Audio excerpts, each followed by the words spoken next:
Depuis l'arrêt des activités du rail Dakar-Bamako ferroviaire en 2018, 496 employés de la partie malienne se retrouvent au chômage. Après 9 mois sans salaire, le syndicat des travailleurs du rail, Citrail, a entamé une grève de la faim depuis le 18 décembre dernier. En 2015, l'État du Mali et l'État du Sénégal ont décidé conjointement d'arrêter la convention de concession qui était avec les Blancs, c'est-à-dire Transrail.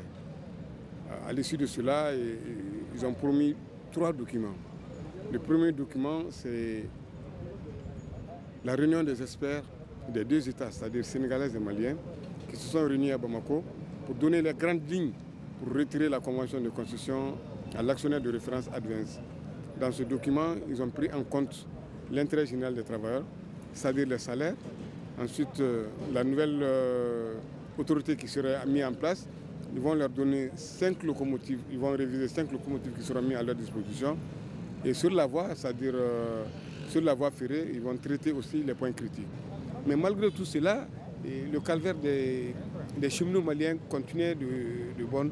Donc il fallait qu'on trouve une astuce pour qu'on puisse se faire entendre.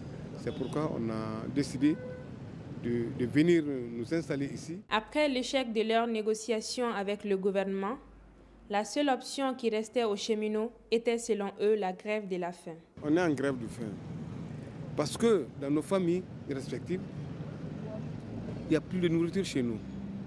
Nos enfants ne vont pas à l'école. Les malades ne sont pas soignés et ceux qui sont en location, les propriétaires des maisons sont en train de les chasser. Donc on a vu qu'on n'a plus de dignité, on n'a plus d'honneur.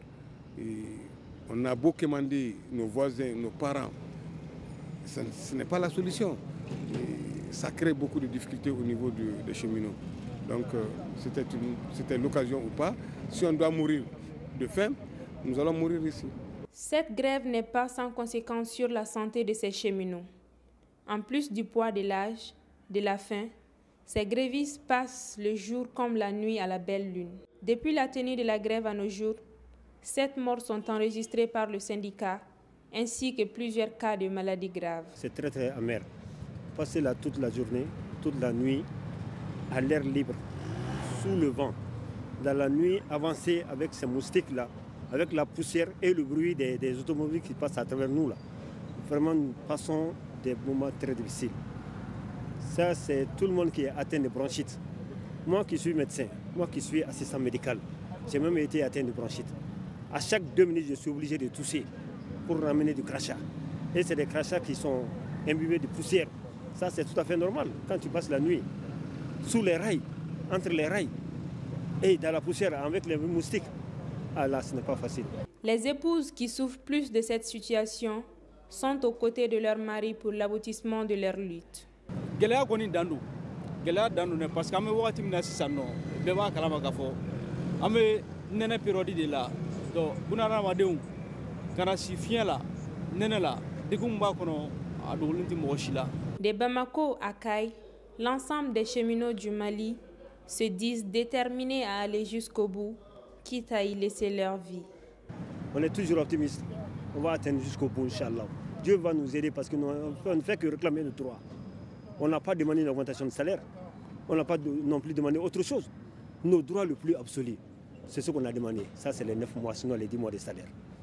Et Inch'Allah, avec l'appui de Dieu, on va arriver jusqu'au bout. Après 2 mois de grève sans résultat, les cheminots bénéficient de plus en plus d'un capital sympathie au sein de la population malienne. Cette situation qui perdure interpelle les autorités à prendre des mesures d'urgence pour soulager ces familles meurtries. Je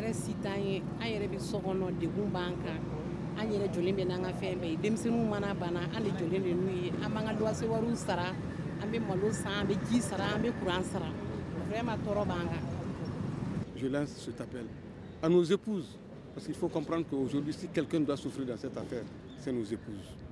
Elles souffrent énormément. C'est nos enfants qui souffrent énormément.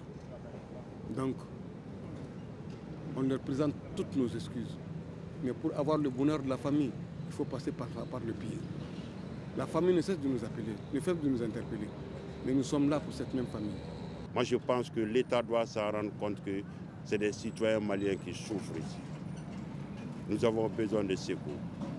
Secours par rapport à nos droits. Secours par rapport à la continuité de notre entreprise.